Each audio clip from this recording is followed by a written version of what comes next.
आगे बढ़ते हैं। नई दिल्ली में केंद्रीय गृह मंत्री अमित शाह के आवास पर पहुंचकर उत्तराखंड के मुख्यमंत्री पुष्कर सिंह धामी ने उनसे मुलाकात की। इस दौरान दोनों के बीच कई अहम मुद्दों पर चर्चा हुई, लेकिन सवाल है कि आखिर दिल्ली में गृह मंत्री अमित शाह से मुख्यमंत्री पुष्कर सिंह धामी की इस मुलाकात के मायने हैं क्या?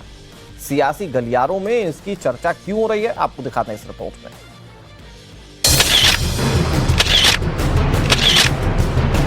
इन तस्वीरों के कई मायने हैं, कई संदेश हैं। इसके साथ ही इंडिकेशन क्लियर है कि देहरादून और दिल्ली के बीच ऑल इज वेल है। दरअसल इन दिनों सियासी गलियारे में सीएम धामी को लेकर कई अफवाहें चल रही थी। उत्तराखंड की सत्ता में बदलाव की बात जोर पकड़ रही थी, लेकिन इस एक मुलाकात से मैसेज क्लियर हो गया कि प्रदेश की बागडोर धामी के हाथों में ही रहेगी। दोनों की मुलाकात ने यह भी साफ कर दिया कि बीजेपी नेतृत्व को न तो मुख्यमंत्री से कोई असंतोष है और न ही राज्य में नेतृत्व परिवर्तन की कोई योजना है।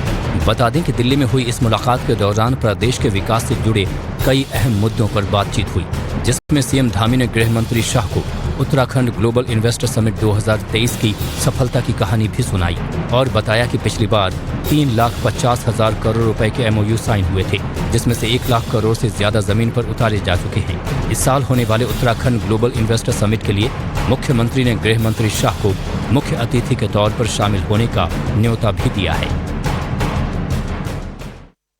आगे बढ़ते हैं। नई दिल्ली में केंद्रीय गृह मंत्री अमित शाह के आवास पर पहुंचकर उत्तराखंड के मुख्यमंत्री पुष्कर सिंह धामी ने उनसे मुलाकात की। इस दौरान दोनों के बीच कई अहम मुद्दों पर चर्चा हुई, लेकिन सवाल है कि आखिर दिल्ली में गृह मंत्री अमित शाह से मुख्यमंत्री पुष्कर सिंह धामी की इस मुलाकात के मायने हैं क्या?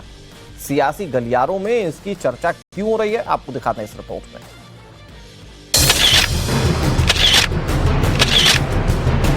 इन तस्वीरों के कई मायने हैं, कई संदेश हैं। इसके साथ ही इंडिकेशन क्लियर है कि देहरादून और दिल्ली के बीच ऑल इज वेल है।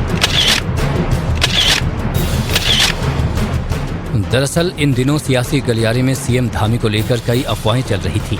उत्तराखंड की सत्ता में बदलाव की बात जोर पकड़ रही थी, लेकिन इस एक मुलाकात से मैसेज क्लियर हो गया कि प्रदेश की बागडोर धामी के हाथों में ही रहेगी।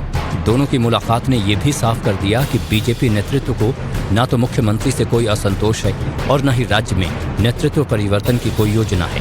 बता दें कि दिल्ली में हुई इस मुलाकात के दौरान प्रदेश के विकास से जुड़े कई अहम मुद्दों पर बातचीत हुई, जिसमें सीएम धामी ने गृह मंत्री शाह को उत्तराखंड ग्लोबल इन्वेस्टर समिट 2023 की सफलता की कहानी भी सुनाई और बताया कि पिछली बार 3,50,000 करोड़ रुपए के MOU साइन हुए थे, जिसमें से 1 लाख करोड़ से ज्यादा जमीन पर उतारे जा चुके हैं। इस साल होने वाले उत्तराखंड ग्लोबल इन्वेस्टर समिट के लिए मुख्यमंत्री ने गृह मंत्री शाह को मुख्य अतिथि के तौर पर शामिल होने का न्योता भी दिया है।